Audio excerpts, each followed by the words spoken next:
لله. اسمك ايه؟ مريم. عندك كام سنة؟ عندي 11. طيب قولي لنا، انت اكيد صايمة صح؟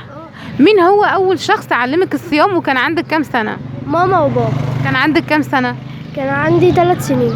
3 سنين، يعني اكيد كنت بتصومي بقى مثلا من الصبح لحد الظهر. لا، من الصبح للعصر. من الصبح للعصر، ما شاء الله. طيب ومن امتى صمتي يعني من الصبح لحد اليوم كله، او صمتي اليوم كامل؟ كان عندك كام سنة لو انت فاكرة؟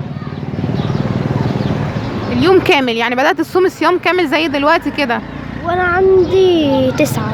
9 سنين، ما شاء الله. بتروحي تصلي التراويح؟ اه. مع مين؟ مع هنا وياسمين وغادة. دول صحباتك؟ اه. تمام. طيب قولي لنا بقى، ايه العادات الرمضانية الجميلة اللي انت بتشجعي اصحابك ان هم يعملوها؟ الصلاة ويحفظوا قرآن ويصوم. طب تعرفي ايه الفرق ما بين الصدقة والزكاة؟ الصدقة والزكاة. اه. ان احنا نوزع حاجات للناس. ايوه. لكن الصدقة بتكون في كل السنة، لكن الزكاة بتكون في شهر رمضان بس. طيب انا هسألك سؤال وهنشوف لو عرفت تجاوبي عليها تاخدي هدية، ماشي؟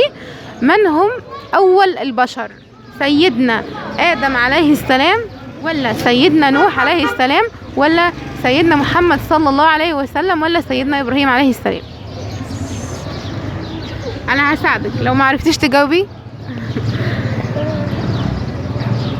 سيدنا آدم عليه السلام. من هم أول البشر؟ احنا جينا من مين؟ مين هو أول حد احنا جينا من نسله؟ من ربنا. لا لا، استغفر الله، لا. من هم أول البشر بني آدم؟ سيدنا آدم. شاطرة، سيدنا ايه؟ آدم. ماشي، احنا بنقدم لك هدية وبنقول لك كل سنة وانت طيبة، وقولي هتحبي تقولي ايه لماما وبابا واخواتك بمناسبة رمضان؟ كل سنة وهم طيبين، ربنا يخليهم ليا وما احرمش منهم. كل سنة وانت طيبة يا مريم. شكرا.